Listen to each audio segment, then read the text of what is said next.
Hey folks, it's Marvin Cash, the host of the Articulate Fly, and we're back with another Western North Carolina fishing report with Dale Collins of Tuckaseegee Fly Shop. How you doing, Dale? Doing good, Marvin. Hope you are. As always, just trying to stay out of trouble, and I know you guys are doing a rain dance in your neck of the woods. You might get a little relief here in the next few days, right? I tell you, we need it bad. Yeah, it's amazing how quick we can go from popcorn showers every day. Water levels are perfect. 6 weeks later, it's drought. But yeah, we need some rain, and we may have some coming this weekend. But we're not going to hold our breath, and we're just going to worry about it when we see it, and then we'll be happy for it. Yeah, and you were saying before we started recording that Duke Energy didn't even have any water to give on the Tuck. Is that because they basically moved a ton of water downstream when Ian came through? So yeah, they started in August. The chain of lakes that feed the Tuck, except for Lake Glenville, they started lowering those to be able to capture rainwater from tropical systems. And yeah, as we know about now, we only experienced one tropical system, and that was Ian, and it really just gave us about a quarter inch or so here. It was very little. So they drained all the lakes. They didn't fill back up. There was nothing to recapture. And so here we are. Every now and then we're getting a pulse of West Fork. And if you're waiting, the West is the best. So that helps things every now and then. But for folks without drift boats, you can walk around the Bryson City delayed harvest or the Jackson County delayed harvest and wade in places that maybe you haven't been able to wade in 3 or 4 years. So it's really neat to see lots of happy anglers out there enjoying these low water conditions on the tail race. But the creeks are, I guess the saving grace here is our temperatures are fine. We've had some really cold nights, which laid the fish down, but we don't have to worry about fish kills or anything like that because our temperatures have been in the safe zone throughout this little drought we're having. But yeah, low clear water conditions for everywhere you go.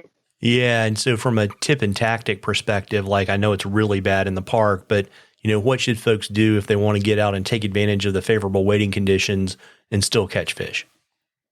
Yeah, it's a great question. Today I was on the Upper Nantahala delayed harvest, and I started with 6X fluorocarbon nymphs, double nymph rig, and then as the sun got on the water, I put on some dry droppers and 6X, 7X fluorocarbon. Do what you need to do, but fish are they're spooky, so you can't show up in the bright orange coral fishing shirt. You're gonna need to wear some earth tones and be smart about your approach on the water. So that's before your wading boots even hit the water. So but yeah, certainly light tippet. The fish have been stocked, so you're on they've been in there 3 or 4 weeks, so light tippet, small flies. Up in the national park, it's even spookier. So in terms of the fish, you've got to be super stealthy, which is a fun challenge in itself.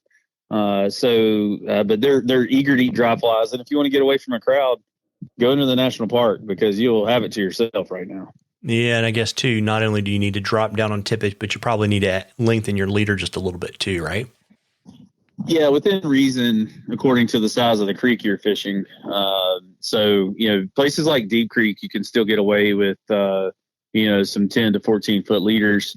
But if you go over to Nolan Creek, or let's say Caney Fork or Scotts Creek, then that long leader may not get you the intended result. Yeah, the laurels will love it, right? That's right. Yes, you'll catch a 24-inch poplar branch. So. Yeah.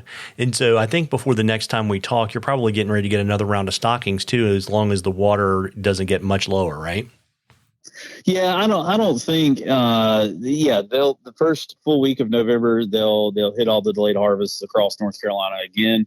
And I don't see them changing that stocking schedule at all based on water levels. And that's because of the water temperatures. Trout, if you could see some of the places where we've spooked trout out of on these banks, they're in inches of water on the bank just chilling, and they're happy there. So it doesn't take it. Just they need current and cool water is all they need. So it's not like they have to have 2 feet of water. So they're able to make it. So I don't see them changing that schedule, and it's going to be super fun. There's some fun things that happen in November on the Bryson City Delayed Harvest that I don't think happen anywhere else, where you're out there catching, DH fish on dry flies, nymphs, and streamers. You can serve it up any way you want it, and then you're going to be able to walk around anywhere you want. So it's going to be fun. Yeah, well, there you go. And, folks, we love questions on the articulate fly. You can email them to us. You can DM us on social media, whatever is easiest for you. And if we use your question, I will send you some articulate fly swag. We're going to drawing for something cool from the shop at the end of the year. And Dale, before I let you go, you want to let folks know location, shop hours, and all that kind of good stuff? Yep. So we are Monday through Saturday, 8 a.m. to 5 p.m., closed on Sundays. And you can find us in downtown Bryson City at 3 Depot Street. If you find yourself standing on a corner with a coffee shop and a big brown trout statue in front of it, that is us. 110 Depot Street in Waynesville and 530 Main Street in downtown Silva. So come see us, and we'll be glad to help you. Well, there you go. Well, I keep saying it, folks, but fall is my favorite time of the year to get out on the water. You owe it to yourself to get out there and catch a few. Tight lines, everybody. Tight lines, Dale. You too, Marvin.